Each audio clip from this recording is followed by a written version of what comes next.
Welcome back everyone. So গত পর্বে আমরা এই পর্যন্ত দেখেছিলাম যে একটা লগ ইন ফর্ম কীভাবে তৈরি করতে হয়। তো আজকে আমরা দেখব কিভাবে একটা সাইন আপ পেজও তৈরি করতে হয়। এখানে এই যে ক্রিয়েট অ্যান অ্যাকাউন্ট, এইখানে যদি আমরা ক্লিক করি তাহলে কি আমাদের সাইন আপ পেজে চলে যাবে। তো সাইন আপ পেজটা আমরা তৈরি করে আসি। আমরা যদি কোডে চলে যাই, এইখানে আমরা পেজেস ফোল্ডারের মধ্যে আমরা একটা পেজ তৈরি করব, সাইন আপ ডট এইচটিএমএল। ওকে, সাইন আপ পেজ তৈরি করলাম। আমরা মাই অ্যাকাউন্ট পেজের মতো সেম টু সেম একটা পেজ তৈরি করতে চাই। তো সেই ক্ষেত্রে আমরা এটাকে কপি করব, কপি করে এখানে পেস্ট করে দেব। ওকে, দেওয়ার পর এখন যদি মাই অ্যাকাউন্ট ডট এইচটিএমএল এ যাই, ওকে, আমাদের পেজ লিঙ্ক আপ করা আছে।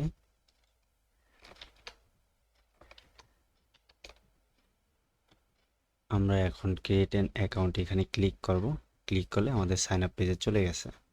সাইন আপ ডট এইচটিএমএল পেজে চলে গেছে। যেহেতু ডিজাইন সেম তাই বোঝা যাচ্ছে না, তো আমরা চেঞ্জ করি আস্তে আস্তে। ওকে, আমরা কোডে চলে যাই। আমরা যাব সাইন আপ ডট এইচটিএমএল পেজে, পেজগুলো। ওকে, তো সাইন আপ ডট এইচটিএমএল পেজে এখানে ওয়েলকাম ব্যাক, এখানে আমরা লিখতে পারি create your account, create an account. Okay, এখানে জাস্ট লিখে দিতে পারি please fill up the form.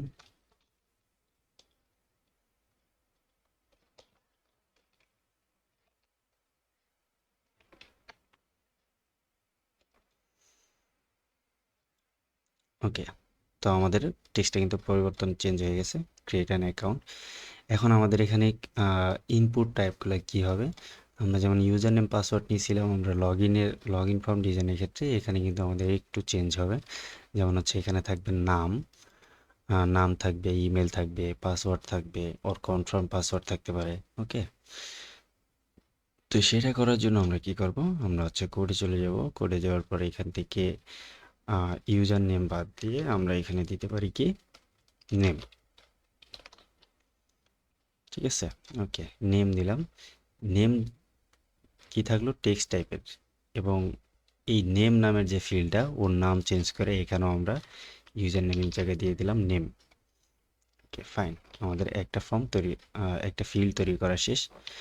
তারপরে নেমের পর আছে ইমেল লাগবে, আমাদের একটা ইমেল দরকার। তো এখান থেকে এই ফর্ম গ্রুপটা কপি করি। কপি করার পর এখানে আমরা দিয়ে দিতে পারি ইমেল। ইমেল ইমেল এবং টাইপ কি, টাইপও হবে আমাদের ইমেল। ফাইন, নেম দিয়ে দিলাম ইমেল। ওকে, আমাদের একটা ইমেল ফিল্ড কিন্তু চলে আসছে। নেম, ইমেল, পাসওয়ার্ড, আর একটা রাখতে পারি আমরা কনফার্ম পাসওয়ার্ড। পাসওয়ার্ড তো আমাদের আগে একটা আছেই। আমরা সাইন আপ করার ক্ষেত্রে আমরা একটা কনফার্ম পাসওয়ার্ড দেখতে পারি মাঝে মধ্যে। ওকে, এইখানে কনফার্ম পাসওয়ার্ড, কপি করে নিলাম কনফার্ম পাসওয়ার্ড।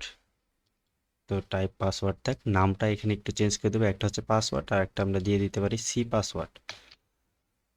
ঠিক আছে, সি পাসওয়ার্ড, যেন বোঝা যায় যে এটা একটা কনফার্ম পাসওয়ার্ডের দ্বিতীয় ফিল্ডটা। ঠিক আছে, ওকে, এবার যদি যাই, হ্যাঁ, আমাদের ফর্মে কিন্তু মোটামুটি কাজ শেষ। এতটুকু হইলেই একজন ইউজার সাইন আপ করতে পারবে।